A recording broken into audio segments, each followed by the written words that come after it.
Sounds to me like a beat change. I'm going to declare us live right then, and we're going to see what happens. 1 week hiatus, but we are back in business. I had no power last week, Tim. It was an unmitigated disaster. I really don't even want to talk about it, but how did you enjoy? I know you would have had some hot fire takes. What did you think of the PGA? I liked it a lot. Gotta love a West Coast major. Nice to have prime time golf. God.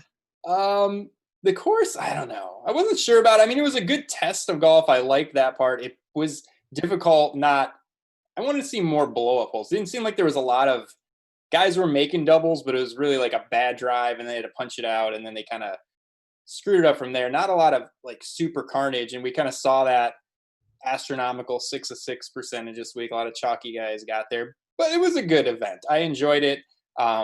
Course looked good. Like I said, I would have liked to see a little more blow up potential.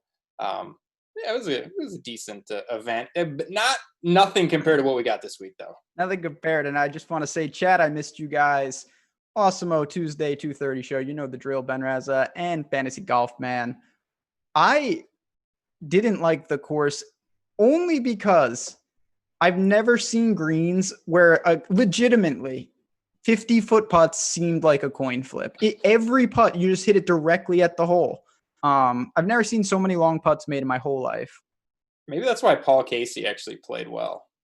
Paul Casey, he was one of the few bright spots. But what I wanted to talk about before we dive in to SuperDraft and to the Wyndham was just obviously what we saw last week, and particularly in the DFS circles. So Morikawa takes it down. He was 45% owned in high stakes in some areas, massive chalk. And you mentioned before the show that you had a really good core of Morikawa, DJ, some day in there, but you still, when you're talking about winning a 10,000 person GPP, you were just competing with a lot of like 3v3s off what is the nut start. And that's always an interesting wrinkle when we talk about ownership. Yeah, I think when you combine Morikawa's ownership with the 6 of 6, like what do you extrapolate that out? Like 10 to 12% of lineups were 6 of 6 with Morikawa. If I don't know if my math's right, but a large percentage. And then there was chalky guys in contention.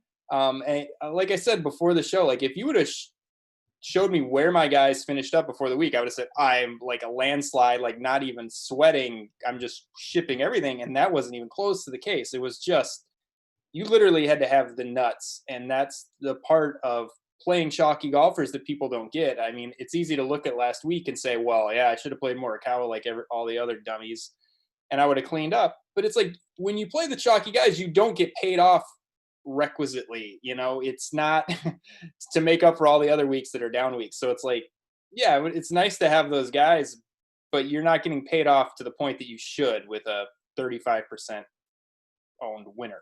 You have to get it right kind of twice. And that's not to say that you can't. Like, if you didn't have Morikawa, you lost. If you had him, it doesn't mean that you won. That's the difference. Whereas when a very low-owned guy wins, if you have him, most likely, and you have a 6-6, you're going to do some damage. That's just something that we weigh. It doesn't mean blindly fade all the chalk. But keep that in mind when you see, I can't tell you the number of people I talked to this week that said that they had Morikawa, they had 6 of 6, and they didn't make what they thought they would. Yeah. Yeah. And I think it's easy to get down on yourself if you faded Morikawa or you faded chalky guys to say, oh, it would have been a print fest if I just played Morikawa. Like, no, it actually wouldn't have. Yeah, you would have made money and you could have had a nice week. But if you're talking about like smashing and like winning GPPs and having huge weeks, like, yeah, just having Morikawa and guys in contention and a 6 of 6, that wasn't even good enough. You had to have like the straight nuts basically, and that's really hard to do. It really is, but we hope some people out there did some damage. There were some good tournaments. My ship, I hung on to Paul Casey, but Ricky and his 1-inch putt destroyed me. I saw that live and I was just like, oh no, because the announcers didn't say anything, and I knew he touched the ball, so that was a disaster. But let's get into it. I want to say right off the top, you guys know the drill. SuperDraft sponsoring the show. multiplier mode over there. Goodbye to salary restrictions and hello to lineup freedom. Basically, you got those top end guys. They're going to be your 1Xs. As you move down, you get the bigger incentives to play some of the lesser known guys, 1.5x, 1.6x. Those points can really add up. They don't just have golf, NBA, baseball, NASCAR, MMA. If you haven't signed up for SuperDraft, use the promo code Awesemo10. And it's $10 free on your first deposit of $10 or more, 20 total free on your first deposit of 100 or more. SuperDraft, no limits, more winning. Wyndham Championship, no limits, more winning. This is what we do. Sedgefield Country Club, Webb Simpson's playground. He named his daughter Wyndham. Talk to me about the course that's going to lead. Imagine if this was a par 72. It'd be like 30 under winners. Yeah, it would be ridiculous. One of the easiest courses on tour. 7,100 yard par 70, Donald Ross design. Back on Bermuda greens. We haven't seen Bermuda, I think, since the RBC Heritage. So it's been a while since we've seen Bermuda greens. But yeah, this is more in line with like Colonial, like RBC. It's kind of been a short hitter's paradise throughout its history. Webb Simpson, amazing record here. Snedeker has an amazing record here. A lot of short hitters have done well here. It's not to say, there's not a lot of trees and things that are going to impede the longer hitters. So I think some of those longer guys, obviously still have a chance. I'm not Xing those guys out, maybe like I would at Harbor Town. But it just is another course that gives the short hitters a great chance. But yeah, it plays super easy. I mean, it's a par 70. We've seen 21, 22 under like the last 4 or 5 years has been the winning score. And for a par 70, that's crazy. A lot of eagles, even though there's only 2 par 5s, they give up a lot of eagles. So there's going to be a lot of scoring opportunities here. But yeah, good course for the short hitters. Webb literally comes in like second or third or first every single year here. It's terrible. It's a pretty simple breakdown at this course. Like you need to hit a ton of greens. You can literally just lean on your irons, and you just have to make putts just because you have to keep up. Like the under 70 bonus, I think it's very possible that you're going to have teams that possibly all 6 guys get it, which is just ridiculous. Streaks all over the place. Like this is not the percentage of placement points that'll be correlated to total score is like minimal. This might be the lowest it gets all year.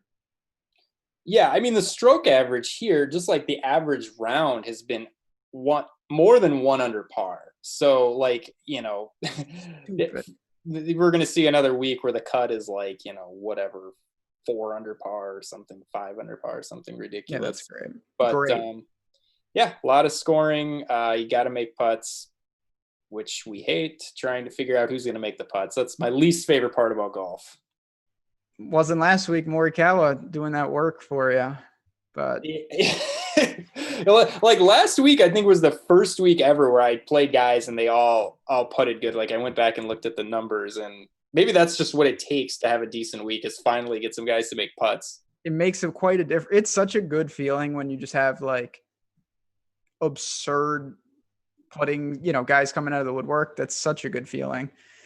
That's why I don't play Denny McCarthy, and maybe I should. But let's start with the top tier. Let's get into it, chat. If you can, hit the like button. We need it. We're back. Feels good. This is such a weird situation. Like Brooks is here. I honestly thought he would have, maybe because he fell on Sunday, but like if he came in like second, I have a feeling he wouldn't be here. We've got Webb, we've got Reed, Fleetwood, and Casey. First question: how popular? I know we're somewhat joking. How high do you think Webb will be? I mean, I think he'll be very chalky, probably 30% owned, I would assume. The course history, like I wasn't joking. He's come in second or third the last 3 years. He's got a 6th, a 5th, a 1st. But for me, it's like him only being $200 cheaper than Brooks. I think I'm going to play Brooks, so I don't think is going to be very popular. I know this isn't his type of setup. People say, oh, he only wins majors. I don't really believe in that he only wins majors. I think he excels at hard courses, and this is not a hard course, and this is a trek across the country. But even though he struggled on Sunday, if you look at the totality of his last 10 rounds, so missed cut 3 weeks ago, the second at the St. Jude, and then the T29 last week. The ball striking has been really, really good. He's averaged about +2 with the ball striking over that 10-round span.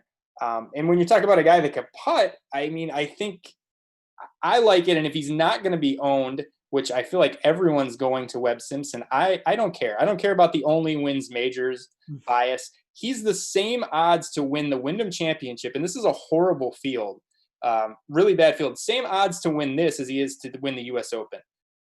So that it isn't right. And I'm going to take my chances with him. I know this isn't his type of setup. I know he had a letdown. I know he's flying across the country for a tournament he's probably not that pumped up in, but the numbers have been really good, and he's a lot better golfer than Webb Simpson. I don't care about the course history. You tell him. Listen, I think Brooks is certainly going to be lesser owned. We know that. I don't buy into that crap either. He's striking it well. I don't know. I don't like paying that tag for Brooks in general, like it majors or not. And sometimes it gets me into trouble, but that's neither here nor there. We had a question. This is a good question. Friend of the show, Carl Marks. Where, and a lot of people are going to be asking this, where is Webb falling where he maybe doesn't pay off? And obviously it's dependent on who wins. Like if Brooks wins, well, Webb is pretty much dead regardless. If some bozo wins, Webb could come in 10th and he could actually help you depending on what they do. I think that's how you have to leverage it, but it's still, you're paying north of 11 for him. It's not like he can come in and coast and make a cut and you're good by any stretch. High probability of a bozo winning this week too. Super high. We got to factor that in. The week after a major that was on the other coast, the week before the FedEx Cup. I have a bozo that's going to win, and it's one of your guys. Yeah, I got a lot of bozos. So, I mean, there's question marks at the top this week. I don't think, I mean, even Webb, it was not a Webb course last week, but he didn't strike it good. So I don't know. There's a lot of question marks. I think Webb is the safest. You can strap 5 condoms on and play him if you want. But that's really not fun. Reed, Fleetwood, Casey, all these guys at the top. I don't know. You want to talk about them? What do we got? Any feelings about those guys? Yeah. Oh, I got feelings. This is the range I'll be living in. Particularly with Fleetwood, 10-5, $700 difference between him and Webb. Ownership discount between him and Webb. He's not playing well, and obviously I would be lying if I wasn't concerned. But I think if you told me no recent form, Tommy Fleetwood and Wyndham, I'd say very good fit. We've seen guys, international guys have won this more than a handful of times. I think the game translates well. Fleetwood's a world-class player. I don't know why he would struggle here. He hasn't seen this course, but I will play him blindly. I think Reed is fine. Paul Casey, I seriously can't get to. I don't really understand. I don't like him at all in the spot, and I'm as big a Paul Casey guy as it gets. I'm not. I finally, it was painful to watch him last week as a guy that's just literally played him every single week and gotten absolutely nothing, and I finally jump off and he played well. But I think this is a spot where people are going to play him. They're going to see how he played last week. He struck it phenomenally well. They're going to kind of look at him as the cheapest of the elite guys at the top and maybe get a price discount. I hate him this week.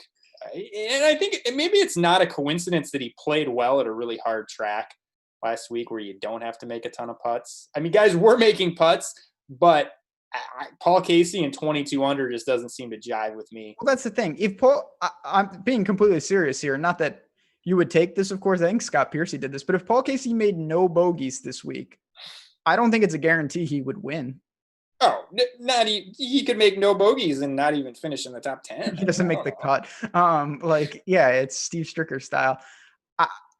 He is not the type of guy who's going to give you 25, 27 birdies, and that's what you're going to need here, no doubt. Yeah, I mean, just to put a bow on the guys at the top, to me, there's a lot of cheap guys that I like this week. There's not a really clear-cut answer at the top. Fleetwood's irons were bad. I'm just going to throw that out there. He was not good with the irons last week. So for me, I don't have a problem going to an underpriced Brooks because I think there's a lot of cheap options that I like. I didn't mean underpriced, under-owned Brooks. he's got the most firepower at the top. And if people aren't going to play him, that's fine with me. I mean, the ball striking has been good. I'll go up there, and I got a lot of cheapies that I can save some salary with. No doubt. And I will say, this is a good point from chat. Valspar is a comp, but Valspar is much harder than this. And yes, Casey's dominated there, but this is just much easier to, you're not going to get in trouble. Valspar has serious problems on some of those holes. It's a comp in what regard, besides that they have Bermuda greens? I mean, have the winner, I don't know. I don't know what they're talking about. Is it the leaderboards crossover? Well, just like, like if you're going to comp, I've seen Heritage comp, Valspar comp, par 70s, Bermuda, not driver. Yeah, I don't know. Valspar is a tough course. That's what I'm saying. The difficulty level is where, like, to me, this is more like RSM. Yeah, 100%. 100%. Short Bermuda Birdie Fest. I think those are the three keys this week. Yeah. CT Pan season. Every tried that. Oh man, I tried that at St. Jude. That did not work out well. No, it didn't. The top 20 bet just missed by that much. T77 or something. Yeah, you should have done what Tom Lewis. It's just like, 15 under on the weekend. Sure. Why? Reasons. Like, just, we're not going to go back 2 weeks until I have so much to say though. We could do like 2 shows. Yeah. Grace withdrew from the Barracuda P2. Oh, don't even get me started. All right, let's go. I've been burning edges like you won't believe. And then Sunday, this is the last thing I gotta say. Everything was going so poorly. I said, I'm just gonna take it off. I'm gonna de-stress. And then I get a DM from a couple of people being like, all it said was, "Good luck. Is that team in anything besides the Millie?" And I'm just like, so I had to look.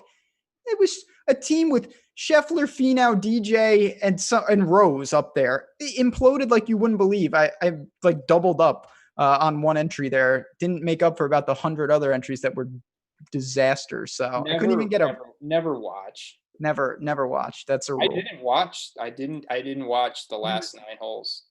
You didn't miss anything. You missed Morikawa chip in from the clouds and then hit a dart like you wouldn't believe. Can I ask you a question about that drivable par 4? Sure. Did you like the pin position on Sunday where multiple guys could drive it and have like a 15-foot eagle putt? No.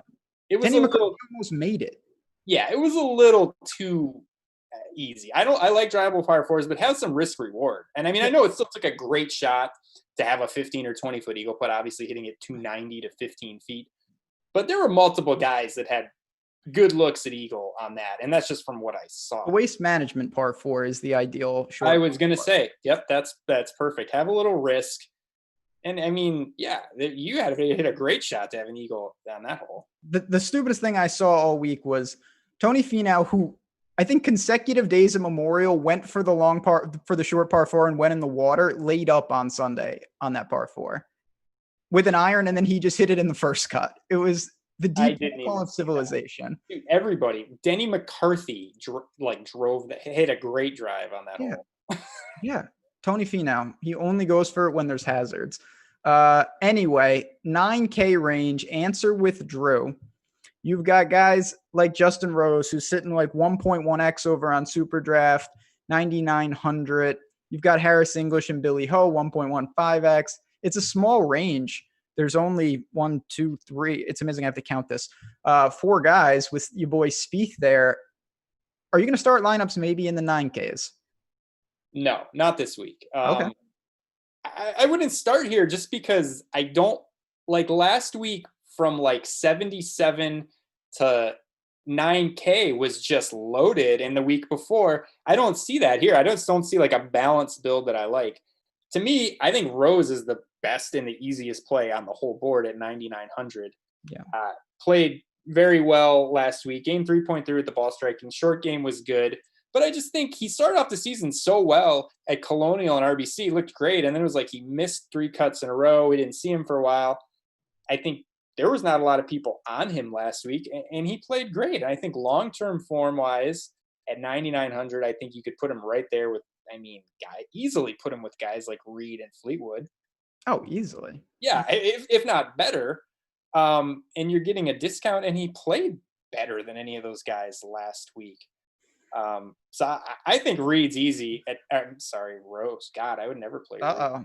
I think Rose is easy Freudian at slip. 9,900. I'm kind of rusty. Not having a show last week. It's like I'm having to knock the rust off. Anyway, I think Rose to me is my favorite play on the board. I think it's just easy. He fits all the builds. Not too expensive. Borderline elite player. A lot of win equity. I love him. I hate the rest of this range. Okay, so you don't like, hey, like, I don't know if you want to call Webb a 5 condom play. I don't even know what you call Harris English then, because that guy, him and Billy Ho, they make cuts. Billy Ho's, I don't know what to say. I like him a little more than English, but it's hard for me to get to these guys paying 9,000 plus. This is the all Saul Goodman slappy range for sure. Mega slappy range. I like Spieth this week though. Oh my God, please. Yeah, explain yourself, please. Well, first of all, he's got all the comps. When he used to be good, he won all these events. He takes Colonial, John Deere, Valspar. Not going to get in trouble. It's hard to get in trouble off the tee. You can be weak off the tee. He scores like a banshee. The irons have been better. There's no doubt about it. And he can luck box putting. It's a weak field. Everyone I think expects Spieth to like come back and like, oh, he's gonna turn it around. He's gonna win a major. Like, how about winning like the Barracuda first? To me, like he's much more likely to win something like this against, whatever, against Harris English than he is to take down, a major or something. So this is a spot I actually feel pretty comfortable at 9K. Oh no. Okay. Absolutely not. I mean, sure, he's a better play than Harris English or Billy Ho, who are literally two of the biggest clowns. Like, do you know how popular those two are going to be? I will never play those. Webb, Harris English, Billy Ho is going to be like the all slappy like core team. Yeah, that's right. No, I mean, you make a great point about Wyndham, and we should have talked about this and then the course description, but yeah, you do not have to be great off the tee here. And I think that's really maybe one of the reasons why Webb has played so well is, historically weak player off the tee. But yeah, guys like Sneds, a lot of kind of weak off the tee guys have had success here. But I don't know. It's not like just off the tee is what's costing Spieth. And he's not cheap either. No, I'm not getting there. Harris English is a top 20 machine, chat. You are right. 19th, 18th, 13th, 17th, 17th, and 16th. Good. I'll give you 17th. I'll give you 17th for 9,300. Oh, that guy. Knock yourself He's putting out. good. He's playing good. He's a fine player, but I just, if he beats me, he beats me. Billy Ho's a little more interesting just because I think has a little more upside, but this is not a range I like at all. I will be more prone to starting teams with Rose than you because I definitely will have Rose Spieth combos, and if you do that, you can scatter shot the sevens, and that's definitely viable. But if I didn't like Spieth, it would be so you're going to have teams clearly that are Rose is your second man in. I'm pretty sure all my lineups will either be Brooks Rose, Webb Rose, or maybe Fleetwood Rose. Yeah. Because there's a lot of guys like 7,200 and below that I like. Mm-hmm. There's one guy at 7,700 I really like. 70. Oh, Jesus. So, man, yeah, I think we'll get to Patrick Rogers in a bit. No. The combo of not liking the 8s and 9s and, yeah, so it'll be, I guess you'd call that stars and scrubs, but sort of. Never play Billy Ho or Harris English. Never. Let's go to the 8s then, because this is another range over on SuperDraft. Again, you're going to find these guys, various multipliers, but typically like 1.2, 1.25. I don't like it either, especially the top. We get Brendan Todd, Sungjae Im, who's playing bad, Lowry, who's another hard course guy, Siwoo, Sergio. And then we'll get to the bottom half. Like, do you have any interest in those guys? Sergio, my favorite, just because he's the best of the bunch. Yeah, I think I'm with you. I don't know. The same guy is going to give us crap as he did a couple shows ago when we said we didn't like any of the ranges. But I actually hate these guys too. I would go just default to Sergio at 8,500. Past winner here. long term, kind of like the Rose of this range, but I don't feel as confident in Sergio. But just long term form, better golfer than all of these guys. But yeah, I think the guys in the lower eights are a better play than the guys in the upper eights for sure. So I don't think I'll play any of these dudes. And that's a balance. Like, listen, if you're looking at purely recent form, you're not getting to Rose, obviously. Like, he's not playing great, but long term, Rose is just significantly better than most of the guys there. If you think it's different and you think it's changed, then obviously you shouldn't be going to him. Sergio's the same thing.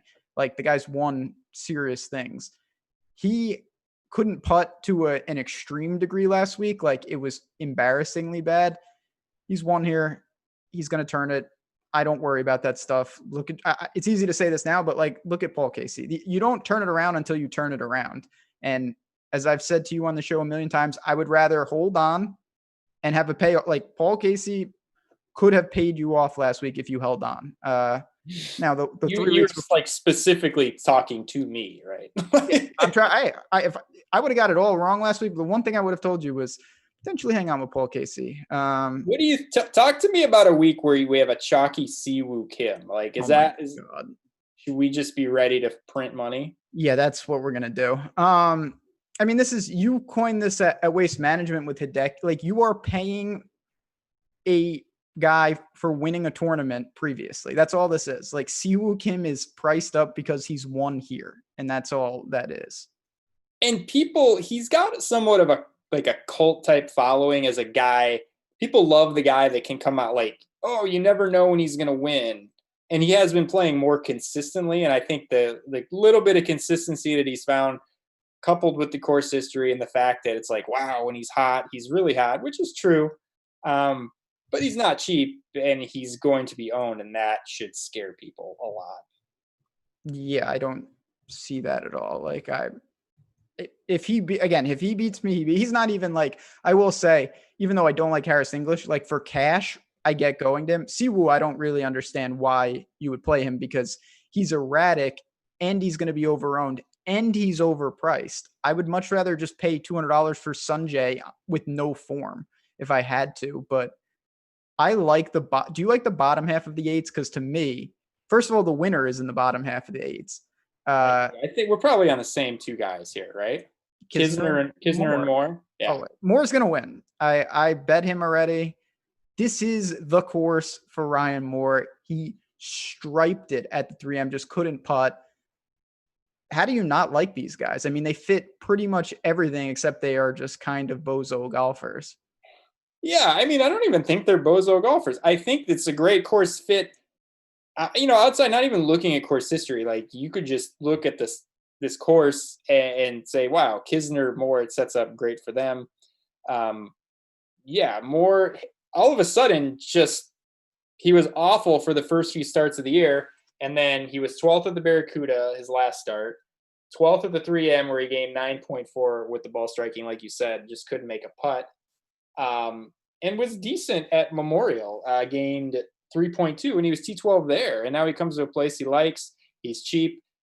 He can win event. He's a winner. He's not going to win big tournaments. He's not going to win tournaments at tough golf courses, but he's won a lot of events like this in the past. That's even better to me. Yeah. He loves a weak field birdie fest. That's right up his alley. And Kisner, he struck it great last week. He was T19. Gained 4.9 with the ball striking. He was not good at the WGC, but it's kind of been like up and down with Kisner. But this is another short Bermuda track, just a good fit for him. And he's had success here, 10th, 8th. I think just two guys who were A, fairly consistent, B, have some decent win equity, and the price is good. I mean, they're better. I'll take both of these guys easily over Siwoo Kim, Shane Lowry, Sung Jae, Todd, any of the guys in the upper eights. Not even close for me. Yeah, not even close. I'd play him at the same price. The I don't want to say Megamind Genius play because I don't think it is, but they're both going to garner interest because it's pretty obvious. Sneds is in the middle, and he's playing significantly worse than them. Do you do that? Or do you say, you know what, I'm not going to try to be too cute here. I'll just take the two guys that are, checking the boxes. I try not to play the guy that's playing significantly worse. If I have three guys and one of them's playing significantly worse, I don't want to play that guy. All right, then what about your boy Corey Connors? Can he make enough putts? I don't think so. And Okay. I don't think, he was not good last week. I don't have the ball striking numbers, but it must not have been eye popping, or I think I would have it written in Corey Connors, no, it was not good. my little He was notebook over here. Yeah, point. this doesn't seem like a place for him. Like, it's not, places where hard to hit the fairway, or it's not everyone's going to hit the fairway. Everyone's going to hit the green. I mean, now it's like, who can make their 15-foot birdie putts, and that's not really a spot where I want Corey Connors. So I mean, I think it's really easy for me for the entire AK range. It's Moore and Kisner, and that's it. That's fair. Listen, they're the top of my range. I want to be tricky and use Chez or use Sneds, but I don't know if I really will, because I'm going to have some differentiation, honestly, right now. And let's get into it. This is where you're going to be able to, like I said, if you're playing on SuperDraft, you can look to these 7K guys with big time 1.3, even lower in some cases. You could pull a whole team of them over there and pump it up. And I like a lot of these guys. So we get the range started with Fratelli. Neiman is there. Your boy Doc Rem. A lot of your boys here. Russell Henley, Patrick Rogers, who we have no use for. Defending champ JT Poston. I really like Neiman. I like Fratelli. Everybody's gonna like Henley. What do you think about the top end of the sevens? Yeah, I really like Fratelli at 7,900. Sneakily striking the ball really, really good. Finishes have been decent. He was T33 last week, but he gained 6.1. He was T18 at the 3M, but he gained 6 strokes with the ball striking. You're not going to find a lot of guys who've gained 12 strokes ball striking in their last 2 starts, like top to bottom. I mean, I think it's pretty much like Brooks. Maybe Casey was close, just based off what he did last week. But I think that might lead the field. Maybe Brooks has been a little bit better. But yeah, really good, 7,900. I don't know. People wouldn't think you'd want him in a birdie fest, but he won the John Deere Classic. I don't know. It's kind of that's another go low event. So I like him just based off of how well he struck it, and I think the price is good. I mean, I don't know what to say about Henley. I think everything just really it all lines up. I mean, it's coughing everybody. I don't think so. I think it's lock. I think it's Lock City. Okay. I mean, I'm going to use him. Listen, he's Bermuda, and he's the best iron player. Like, you could argue he's playing better with the irons than anyone on tour right now. You really could. And the things that have hurt him have been off the tee hasn't been great. And this course, you don't have to be good off the tee. And the putting hasn't been good, but we haven't seen him on Bermuda, and he's a big time Bermuda guy. And the price is just really, really good. 7,700. When he gets hot, he can win. I know it's been a while, but I mean, if you're looking at, he gained 7.1 with the ball striking last week. He was 5th in approach. He was T52 with the Barracuda. We don't know what he did there. But he missed the cut at the 3M. The ball striking was decent. He gained almost 9 with the ball striking at Workday. He gained 10 with the ball striking at Travelers. I mean, he's been so good. And I think the course sets up well. The Bermuda Green set up well. The price is good. Lock City. This is it. This is Morikawa from last week. Just yeah. Do you not like Neiman? Because I'm very high on him as well. Like, he's going to gain tee to green, no doubt about it. He can score. He's going to have to make more putts, but he is someone that has shown the ability on an easy course to dismantle it. I don't mind Neiman. I'm playing Fratelli over Neiman for sure, though. Fratelli over Neiman. What about Neiman versus Redman? That's a tough one. Because it's a crowded range. I think a lot of people are going to land with one spot in the upper sevens. Like, for you, obviously, you've got Fratelli. Do you have a priority next? Like, how do you work that? Is Henley next? I guess it would probably be Neiman for me if the question was Neiman or Redman. Okay. Redman, the ball striking seems to have fallen off a little bit the last 4 events. Gained 1 last week.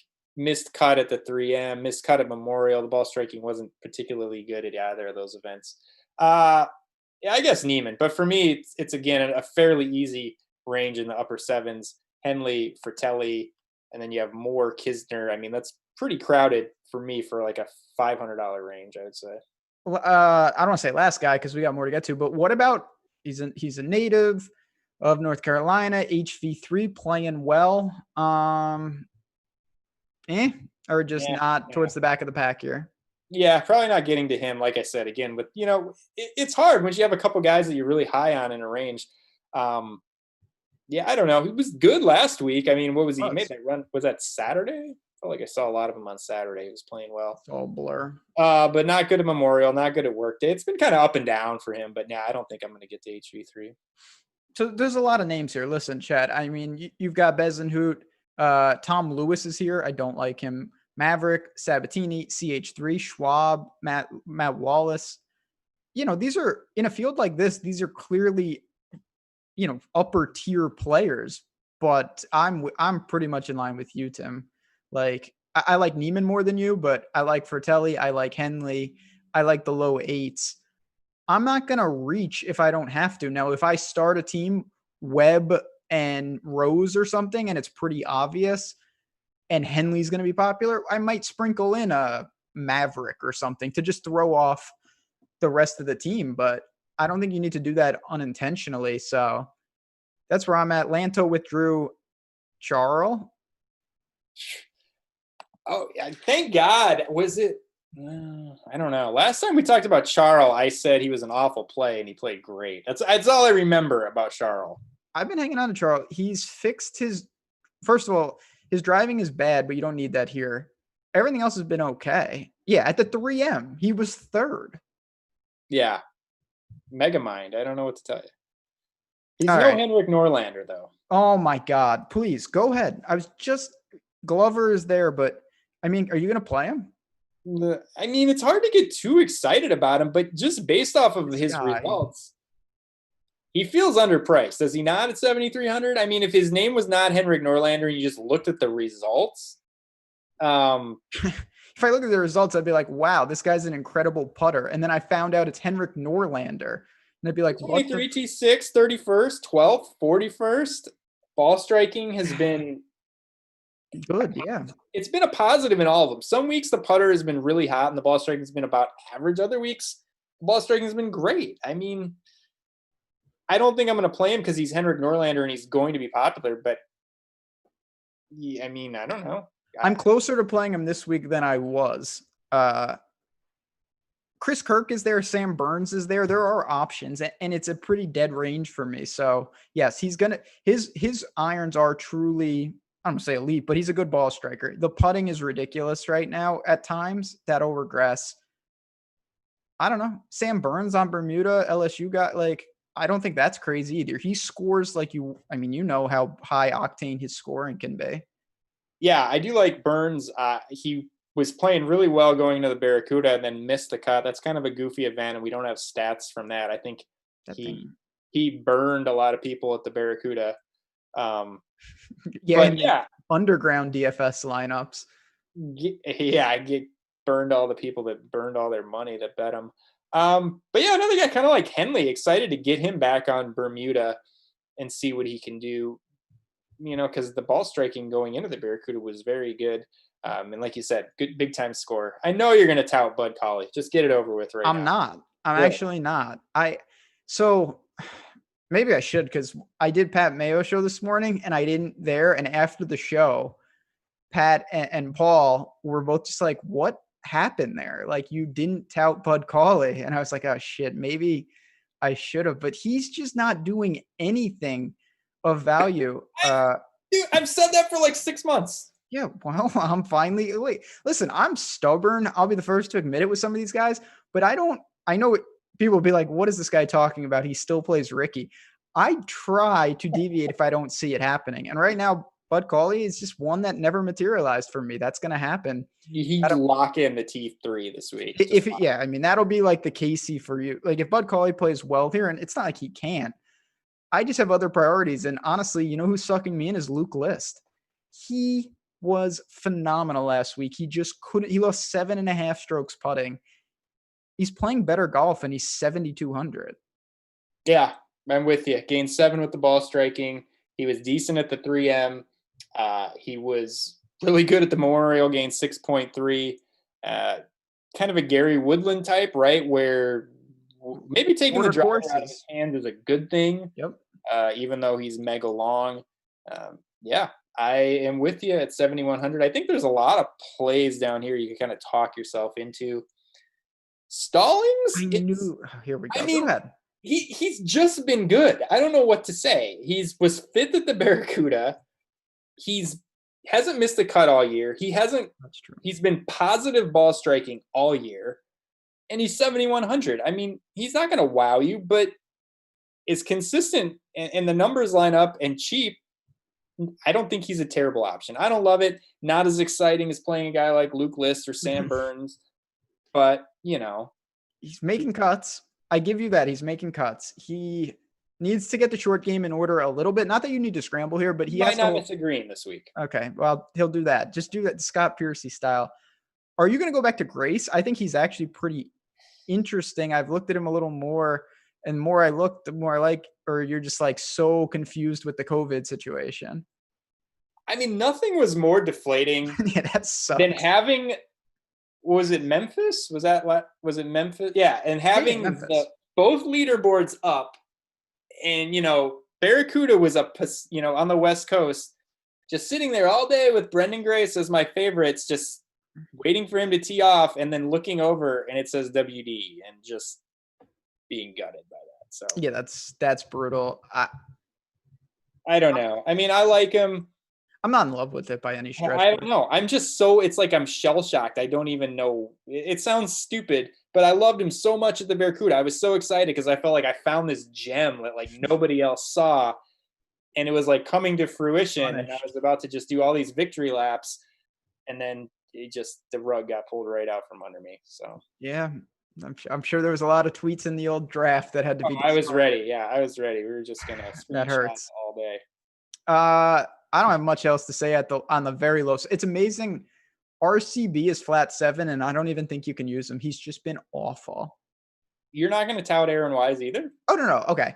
Aaron Wise, it's just hard for me to make a real case. He's got some good iron approach distances that correlate. He used to be a good putter. He's not playing well by any stretch. I definitely will put him in the pool as a flyer, but other than that, find the couple $100 for Burns. Lucas Glover, we didn't really talk about, but he's fine. Norlander, if you need to. Or dip into the sixes, because there are definitely guys you can play down here. Before Tim gives you the hidden gems, I say it every time. If you haven't joined Awesemo Plus and you guys want to, come on in, awesemo.com/join. We have all different packages from weekly to monthly to annual. Sports specific, platinum, which gives you everything. Of course, we've got NBA, NHL, MLB, football is coming. And it's not just on the DFS side. If you haven't seen it, check out the homepage. Awesemo Odds and Odd Shopper are some of the free tools that we have right now. Check them out. We'll give you the best lines available, some other really good things to track your betting. And we encourage everyone to do that. So we want you as part of the family. We've got Slack chat, all that good stuff, ownership projections from Alex. It's a good time. Come try it out, because there's about 50 golf majors in the next 2 weeks somehow. It doesn't even make sense. But before that, we get to the sixes. Denny McCarthy, whatever the Ventura, I don't know his first name anymore. Christoph Ventura, Pat Perez. You can use these guys easily. What caught your eye in the sixes? I'm leaning towards a guy that literally might be the polar opposite of everything I believe in golf. Hold on. Let me see if I can. All right. So he's got it. Whoa, is that just Denny McCarthy now that I stepped forward? Yeah. The super putter. I think this is a Denny McCarthy spot. Well, he made 8 eagles last week or something stupid. Every time I looked, he made an eagle. When you're the best putter that's ever roamed the earth, you're going to make a lot of eagles. And I mean, it's not even, we've gone past, I know we say the putting is all luck. I'm lumping you in. I say the putting's all luck. It's all luck for everybody but Denny, as Davis Maddock calls him, Denny McPutts. He leads the tour in strokes gained putting this year. He led the tour in strokes gained putting last year. It's not like, this isn't like, oh, wow, he's running hot. He's just a great putter. Okay, we've got that established. He's actually not abysmal with the ball striking the last couple weeks. He was barely positive at the PGA last week, 1.3. He was T32 at the Barracuda. Don't know what he did there. And he was plus 1.3 at the 3M. Now, those aren't eye-popping numbers, but for him, he's going to gain. I mean, it's like an average of 4 strokes putting an event. And I know it's tough to lean on the putting, but at an event where you need to make a lot of putts, where you need to get to 22 under, he's hitting it okay. And the dude putts the lights out consistently. He's the best putter in the world. There's no doubt about that. It's just really hard when you've got to be positive in the approach. Not saying he needs to gain 7 strokes on the approach. He can't gain -4 though. That's just not going to work. The last couple of weeks, he's gained over 1 stroke on the approach, which again is not a great number, but for him, that's viable. His best finish maybe ever was at RSM. I think that's a true comp course. What did he do at that week? He gained 8 strokes putting. That's how he does it. That's not an anomaly in any form.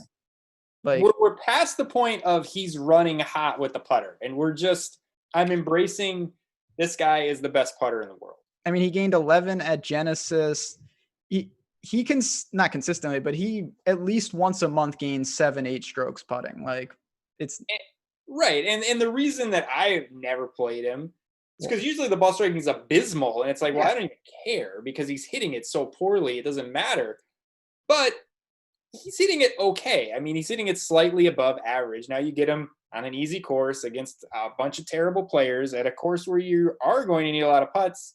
I see it. I'm not in love with it. It hurts to click his name, but I think I'm going to play some of them. Yeah. You're not. That's fine. Fine. I'm not saying I'm not, or I'm pretty indifferent to the play. I like Pat Perez a little more. Adam Long is interesting, but there are guys. So like, are you going to look to like the Kyle Stanleys of the world who is on the number as well? This is the FedEx 125. Are you going to look to Bryce Garnett, Adam Schenk, Andrew Landry, Adam Schenk? Schenk, yeah. Me too. The name recognition just isn't there with him. He's not a guy that wowing anybody. He doesn't have a lot of high finishes, but he's been consistently really, really good for 6,700. 12th at the Barracuda, 41st at the 3M, but he gained 4 strokes the ball striking. 39th at the Workday, gained 5 strokes. 30th at the Rocket Mortgage, gained 4 strokes. You're just not going to find that type of ball striking and that consistency for a guy at 6,700, and especially in this field, bad field. I think it's a really good price. He hasn't quite put it all together yet, but the consistency, the off the tee, the approach, I mean, those numbers are really, really, really good for a guy that's 6,700. No doubt. I think you can look to him. Are you going to because this is more blindly, Chesson Hadley can't scramble. You don't need to scramble here. He's, I believe, a North Carolina guy. Back him at all? Robbie Shelton exploded randomly at 3M. I'm not really going to chase that. What do you do here? Because I have one guy that we haven't mentioned that I do really like still. Yeah, I don't mind Hadley, who I've played on and off, but this is definitely the type of course for him where you don't have to scramble. He's been hot and cold.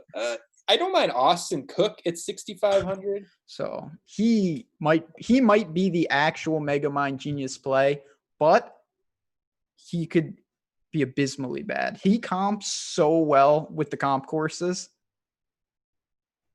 I'm with you. And he's flashed some like approach game. Like every week it's like, oh, he's doing something. It's like, oh, he gained a bunch off the tee and everything else was crap. Or he gained a bunch on approach and everything else was crap. He's flashed something. I don't mind him. I have one. Is it Munoz? That's mine. I think Munoz just makes a ton of sense. Dude, you're gonna. There will be an internet meme after I say that. It's actually the same guy as it was the last time you gave me this. What, Wes Bryant?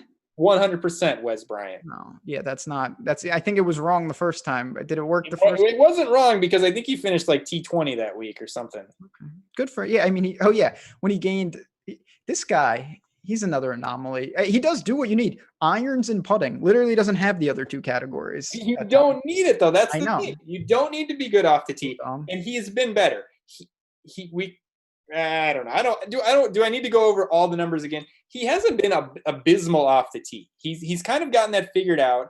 In the events where the off the tee number doesn't look great, it has been 1 round, and the other 3 were fairly decent. But he's a very poor man's Webb Simpson. Great approach game, great short game. I mean, the scrambling hasn't quite been there, but I mean, the approach game +5 at Rocket Mortgage, +9.3 at Travelers, +2.5 at RBC. You don't need to be strong off the tee. He can putt. He's a Bermuda guy. He's 6,500. I think he's working his way back. He was T40 on the web or the Korn Ferry Tour at a terrible course fit, TPC San Antonio. That's a long, hard par 72. I like him. I think the course fit is really good for a guy who's irons and putting. That's all you need. You don't need to hit it off the tee. You don't need to scramble. Irons and putting. That's all you need to do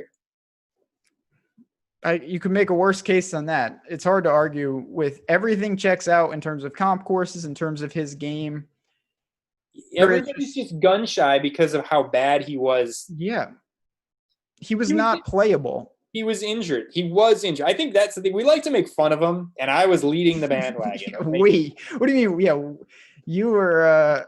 But he was injured. 2019. I mean, I don't know. The dude won 3 times on the web.com tour in a year. I mean, I'm a Wesley Bryant guy. This is a course for him. He's showing some things. Okay. Well, then let's take it a step further then, because you want to get nuts with this is a course for him and he's shown some things. Russell Knox made the cut at the Barracuda. This is the course for him. He has been as bad as any player literally on tour this whole year. Can you go to him in any capacity having shown some life at Barracuda? Well, and the thing is I don't think I'm going to play him, but I think the event before the Barracuda, he missed the cut, but the irons are really good because somebody tweeted at me like, oh, are we on Knox at the Barracuda? I'm like, no way. At 3M, he gained 4.5 strokes tee to green and lost 6 in 2 rounds putting. Yeah, so he kind of came to life a little bit at 3M. It's just been a long time with him of not being good. Even when he was making cuts, he wasn't playing as well as he had in the past. Making cuts was a while ago, too. Yeah. Oof. 10 straight miscuts. Yeah, no. I just don't, I don't think so. I mean, to me, that's really a shot in the dark, especially I hate that we don't have shot link data from Barracuda because we had it last year. I don't understand why we don't have it this year. That to me is everything. Just looking at these finishing positions doesn't do nothing for me. I'd rather have the strokes gain data, and I don't even care where they finished. So it's really hard to go off of because I have no clue what he did there. Anything like I don't think you need to dip way down. Do you see anything? No, I think after I end my lineups, actually when I start my lineups, Denny McCarthy, Adam Schenk, and Wesley Bryant, I don't think I need to go any lower than that. Probably not. I will say Ben Martin is in the field late. Bermuda Benny, yeah, he got in because somebody withdrew right answer. Yeah, and Uline is here too. Lanto, it's fantastic. Another guy. These are all guys that you probably should not even probably definitely don't play Lahiri, but I do want to give him a shout out. He's here. He was, I believe, quarantined he went over to India for the Hero Open, and I'm not sure he ever came back. So he's back. That's a risky move, right? Yeah, dicey. He's back in business. I just don't think you need to play like Akshke Bhatia and these other dudes that maybe they make the cut, but maybe they don't. And that's not really getting you there in large field tournaments. Yeah, especially with reasonable plays in like the lower 7 and upper 6 range. You got to just try. And I learned this the hard way at the St. Jude, where I said, it's like, well, don't play these really, really cheap guys who have no shot. And that's what I did. And they were terrible. It's like, you need to have 6 guys. I mean, maybe not that can win, but that have some semblance of a possibility of contending, not just playing a guy and saying, oh, well, T50 is good enough, because it's never going to be good enough. No, and listen, this is an event you're going to be able to outscore your placement point, but similar to a no cut, when you hear someone say like, well, you get all 4 rounds so you can play a guy, like saying that you're planning on your guy being terrible, but maybe outscoring his finishing position is not ideal. Like you want that, but you don't want to bank on it, if that makes sense. Yeah. I mean, to me, it's just pay the couple $100 more for the guy that truly has a chance to top 10 instead of just Wesley Bryan? No, I mean, I'm in, man. I'm in. The numbers, the course The numbers fit, do add up. I they will give you all that. say that this is a good spot for him and the price is good. And he was a good golfer at one point in his career. I will say my final thing before we bounce on out of here is and this is a tough thing in DFS. Just because a tournament was more recent doesn't mean it's more relevant. Like, we are changing radically, going from a major. This is back in 3M mindset. Like, don't look at saying like, well, I wanted to play this guy, but he missed the cut last week. Like, he's playing in a major. That is just different. It's a totally different environment. Obviously, it's not like a US Open where it's like night and day, but still, this is more, you need upside. You need pure birdie making abilities. And with that comes guys that truly aren't as good of golfers, but that's just a different type of game that we're playing here. Yeah, I think we're going to see, coming off the heels of last week, where it was like everybody had 6 of 6 lineups and chalky guys in Like contention. 0%. Yeah, I think we're going to go back to a low percent. Might be a fairly unpredictable tournament, as a lot of these birdie fests can be, because you can just see guys. I mean, you can watch it on Shot Tracker all day, where it's like, oh, this guy's hitting it to 15 feet. And but he's not making anything, he's not keeping up. So, and that can be frustrating to see a guy hitting the fairway, hitting the green with good approaches, and just if he's not converting some of those birdies, it's just not going to happen for him.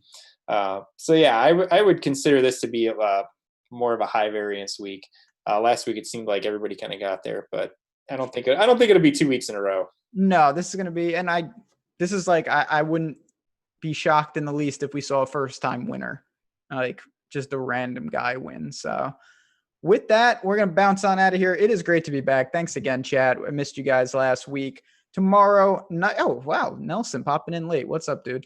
Tomorrow night, 8:30 Eastern, live before lock. Me and Jason Roslin answering your questions. Hit us up on Twitter if you have any questions. In the meantime, thanks to SuperDraft, thanks to Josh Engelman behind the glass doing work. Good luck, everyone. Let's go make some money with the Wyndham Championship, and I'll see you all tomorrow.